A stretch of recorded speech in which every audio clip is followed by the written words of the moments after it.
네, 오늘 시편 18강, 오늘 기쁨 시편에 대해서 같이 공부하도록 하겠습니다. 이게 기쁨 시편인데, 이게 하다 보니까 했던 시편을 또 한 번 할 수도 있겠다 이런 생각이 들어요. 왜냐하면 그 시편이라는 게 그 안에는 어떤 그 시편 하나에 기쁨과 좌절과 비탄과 이게 다 같이 들어있기 때문에 그렇긴 한데, 오늘 우리가 같이 좀 볼 내용이 이 기쁨이라고 하는 거거든요. 특별히 이제 이 시편이라고 하는 것이 굉장한 이 인간의 감정을 담아낸 마치 이 보따리 같은 그런 이제 책이죠. 그러니까 그 감정이라고 하는 것이 그야말로 비탄과 좌절과 슬픔과 또 억울함과 그리고 이제 공포와 그 반대로 어떤 기쁨과 감사와 찬양과 이런 다양한 감정들이 여기 다 들어있는데, 특별히 이제 오늘 우리가 이제 시편을 이제 한 20강 정도로 해서 마무리가 될 것 같아요. 그래서 오늘 기쁨을 얘기하고, 이제 시편이 1편이 이 복으로 시작해서 150편이 끝이 뭐로 끝나냐면은 이게 찬양으로 끝나요. 이게 이게 의도가 있어요. 그래서 이 뒷부분으로 가면은 140편 막 가면 이제 막 찬양이라는 게 많이 나오는데, 오늘 우리가 기쁨을 얘기하고 다음 주가 기쁨이 감사로 이어지잖아요. 그래서 감사도 만만치 않게 나와요. 이 감사라고 하는 게. 그 다음에 마지막이 이게 찬양으로 끝나요.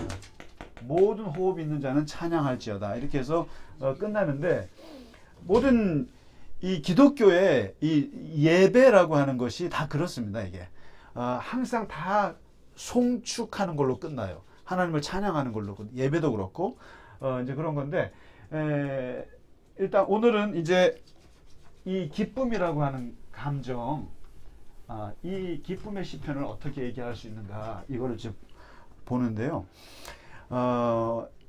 이제 16편과 그리고 30편, 그다음에 97편, 149편을 이제 간단히 보도록 하겠습니다. 하는데 16편, 30편, 97편, 149편인데, 그 성경은 도대체 더 나아가서 기독교는 기쁨에 대해서 어떻게 얘기하는가?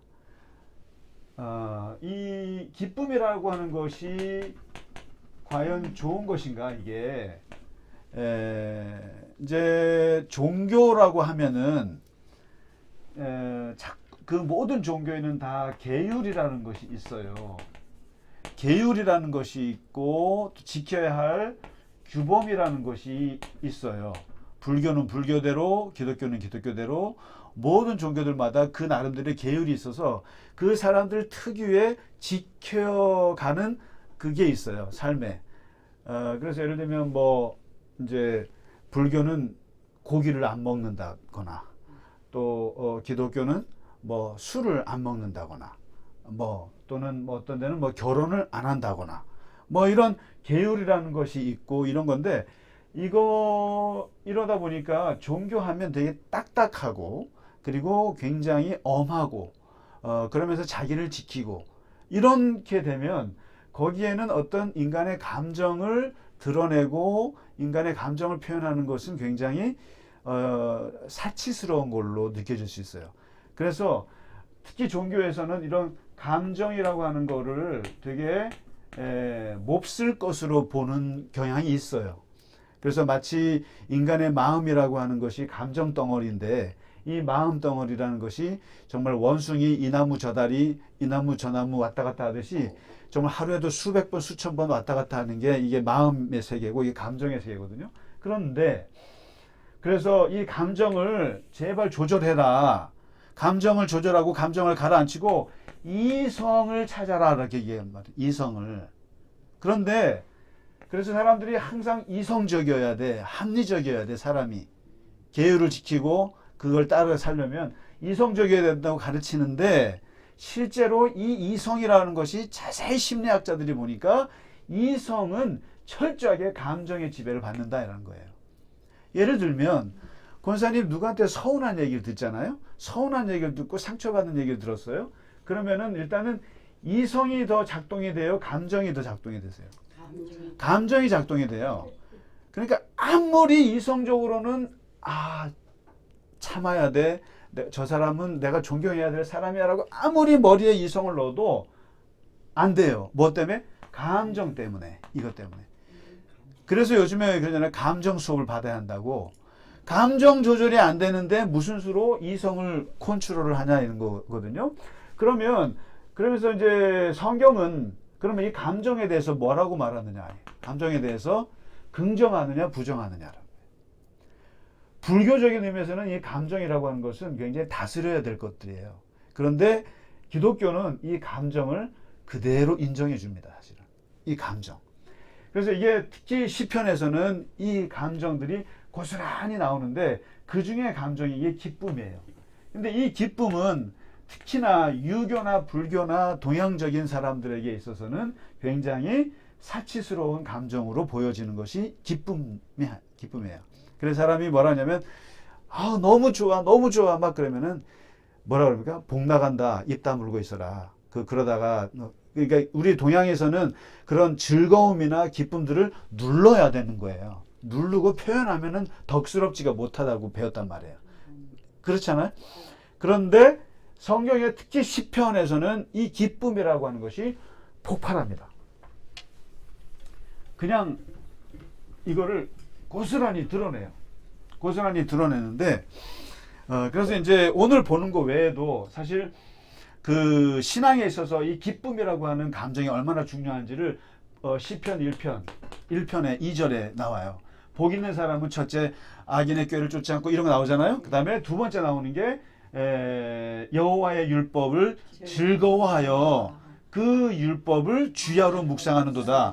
근데 만일에 그냥 보통 쓰면 복 있는 사람은 주의 율법을 주야로 묵상한다고 하는 행위를 강조할 거예요.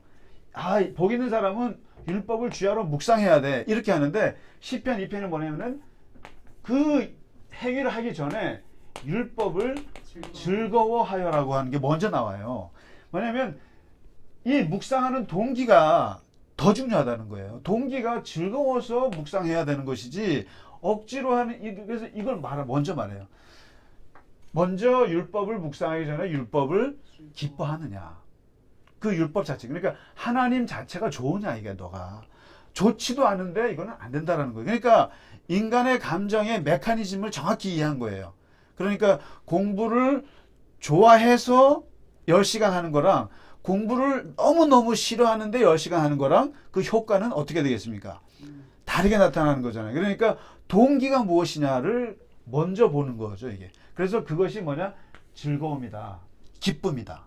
물론 여기서 이제 우리가 우리말의 이 즐거움과 이 기쁨이라는 것이 어떻게 다를까요? 비슷하지만 이게 어떻게 다른지 아세요, 혹시? 즐거움과 기쁨은?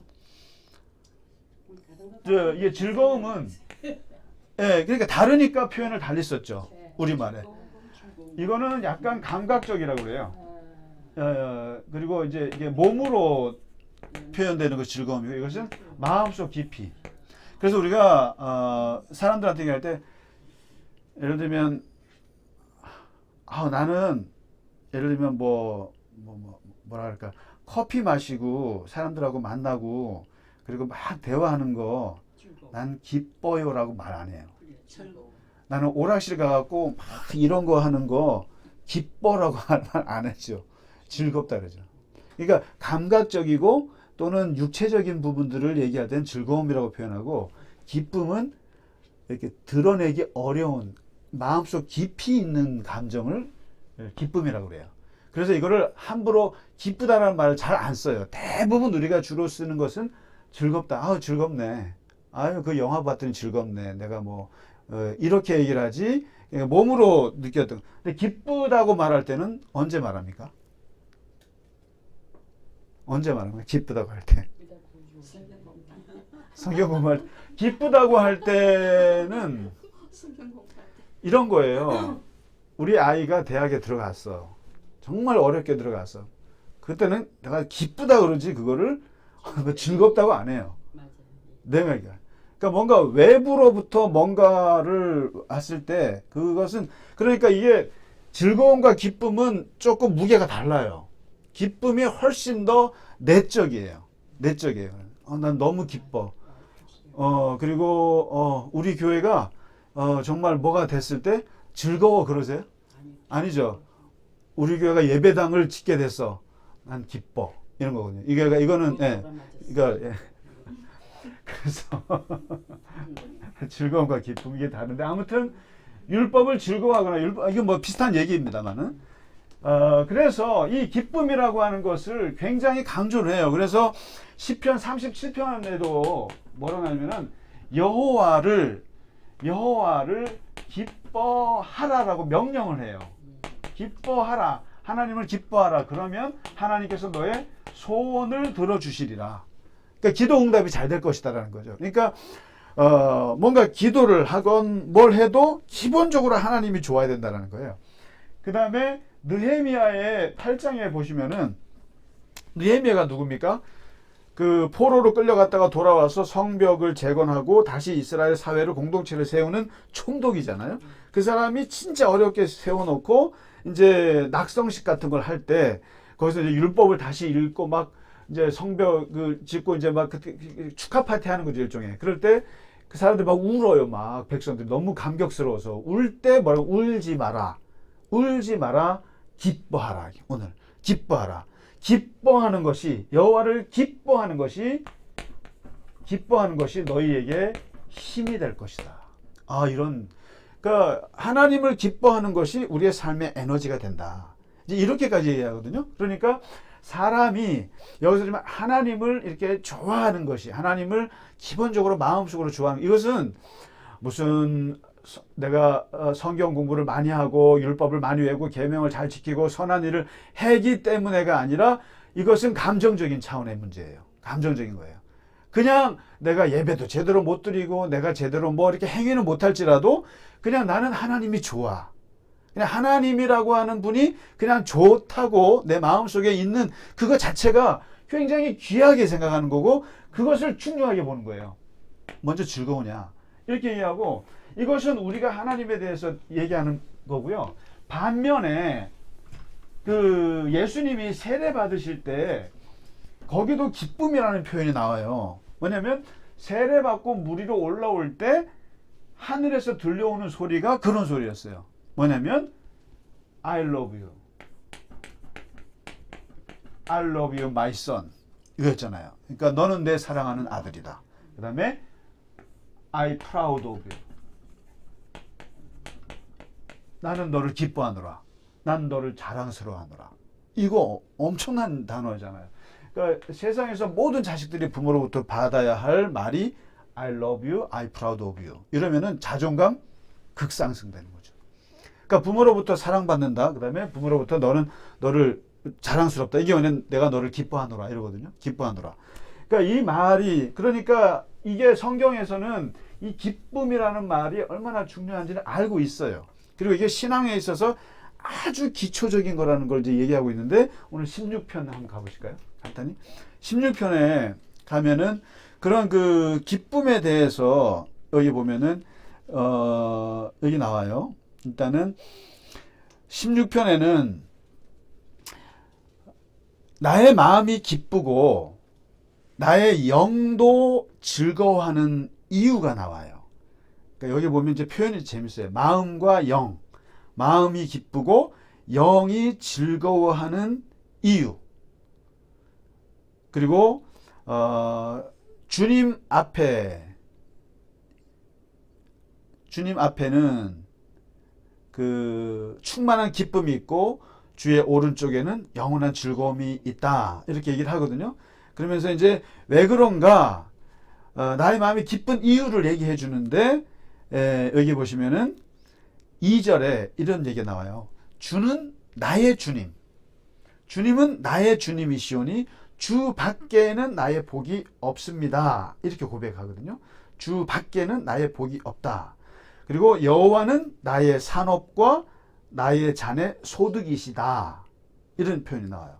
그리고 내가 여호와를 항상 내 앞에 모심이요 그가 나의 오른쪽에 계신다. 이렇게 얘기합니다. 그러면서 내 영혼을 수월에 버리지 아니하시고 멸망시키지 않으신다. 주께서 생명의 길을 내게 보이신다. 이렇게 하거든요. 그러면은 여기 보면 나의 마음이 기쁘고 나의 영이 즐거워하는 이유가 무엇이냐? 내 마음이 기쁜 충만한 기쁨이 있는 이유가 무엇이냐? 그것은 바로 8절이에요. 8절. 내가 항상 여호와를 내 앞에 모시며 그가 나의 오른쪽에 계심으로 내가 흔들리지 아니하리로다. 이 뭐냐면 그 기쁨의 근원이 지금 이럴 수가 있잖아요. 우리 아이가 대학에 붙어서 나는 기뻐. 우리 교회가 뭐가 좋아져서 기뻐. 우리 집사님이 다시 회복되셔서 난 기뻐. 이런 모든 기쁨에는 원인이 있고 조건이 있어야 된단 말이에요. 이유가 있어야 할 거 아니에요. 그런데 하나님 이게 이제 시편이라고 하는 것이 기도문이란 말이에요. 일종의 기도문이고 하나님하고의 그건데 나는 항상 기뻐. 내 마음이 기쁘고 나의 영이 즐거워. 왜? 항상 여호와를 내 앞에 모시기 때문이야. 이러죠. 그 다음에 2절의 말씀이 되게 중요해요.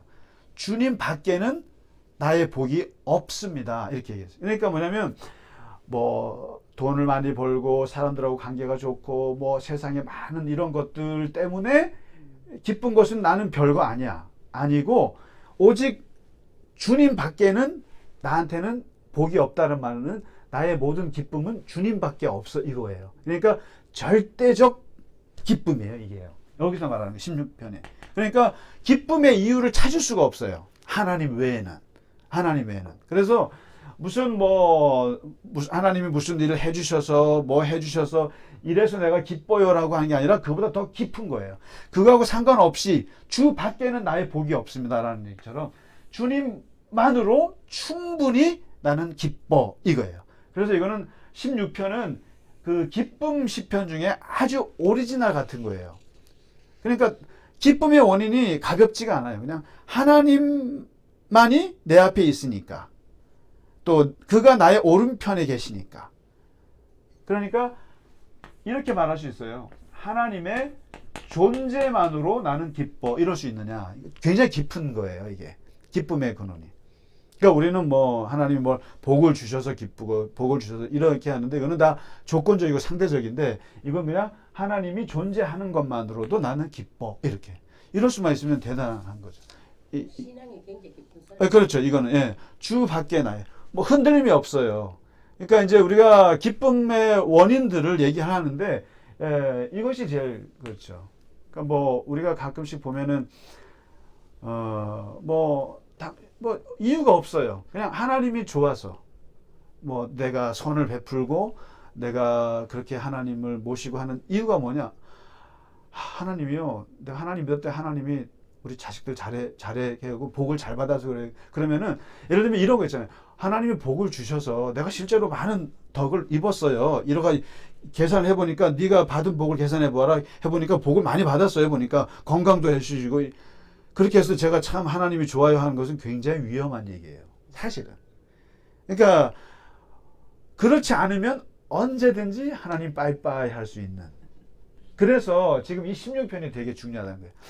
그래서 그렇습니다. 그러니까 내가 목사가 돼서 하나님 선교 때 하나님이 나한테 잘해 주셨더라. 그래서 나는 기뻐 하나님을 이런 고백은 위험한 거예요, 사실은 좀.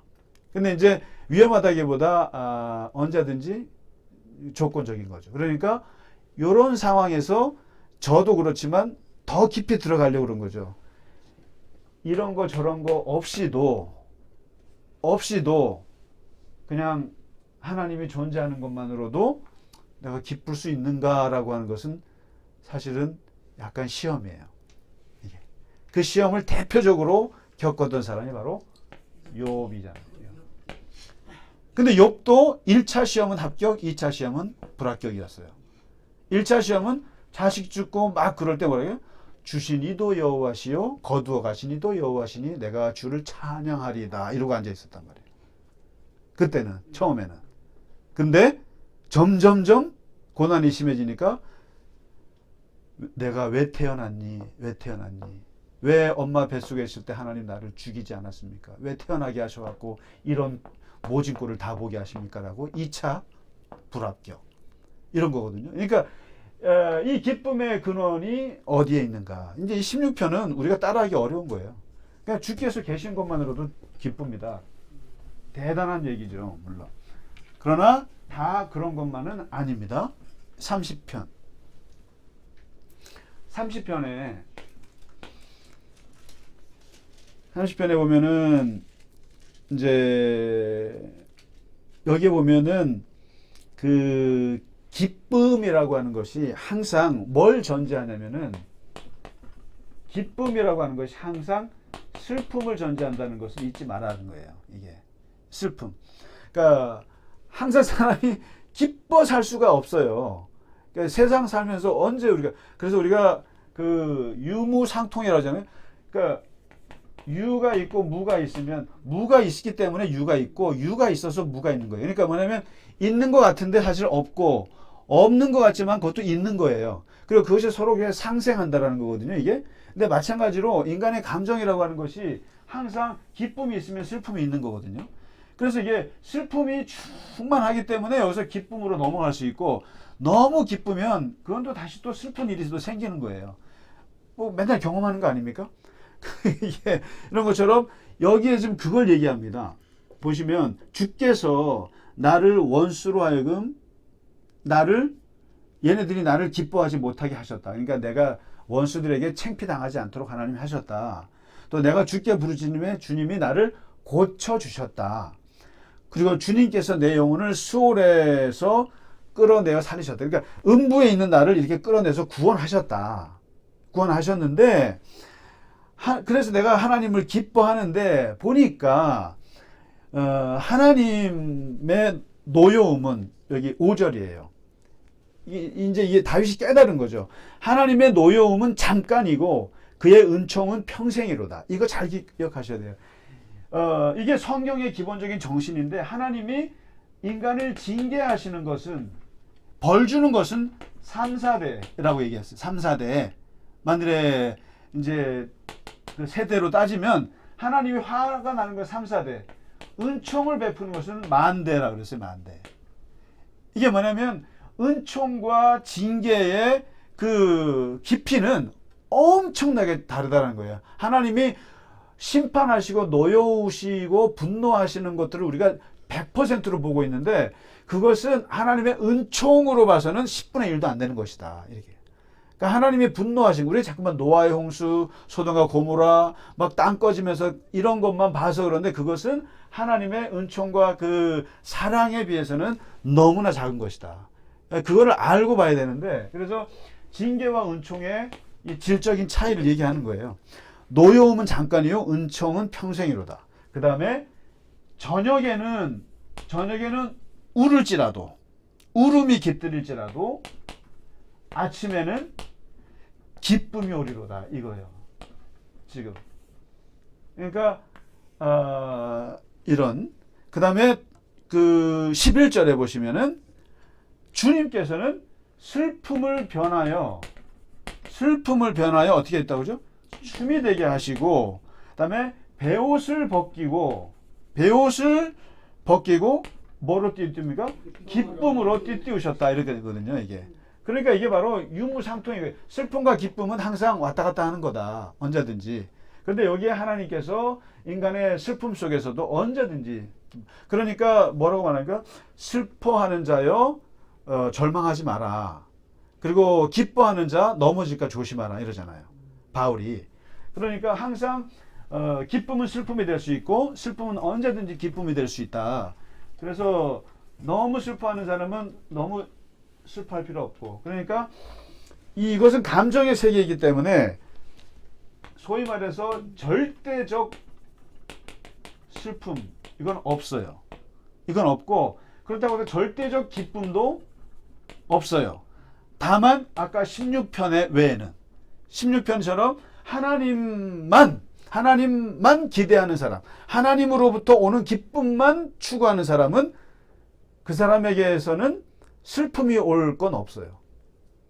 슬픔. 왜냐하면 어떤 일을 겪어도 하나님만 기뻐하기 때문에 그런 것들은 뭐 사람이 죽고 아프고 어떤 일이 벌어지고 이거는 나에게 변수가 안 되기 때문에 그런 사람들의 기쁨은 뺏을 수가 없어요. 그런데 이런 상대적인 기쁨들은 얼마든지 뺏을 수 있어요. 아, 오늘 내가 너무너무 뭐 맛있는 거 먹어. 다음 날에는 굶을 수가 있는 것이고. 이거는 상대적이에요. 그러니까 절대적 슬픔이나 절대적 기쁨이 없어요. 그러니까 슬프다고 해서 좌절할 필요 하나도 없고 기쁘다고 해서 이 기쁨이 영원할 거라고 하는 것은 착각 중에 착각입니다. 그러니까 우리가 불안한 요소 중에 하나가 기쁠 때는 야, 이거 내가 기쁘면 안 되는데 그러잖아요.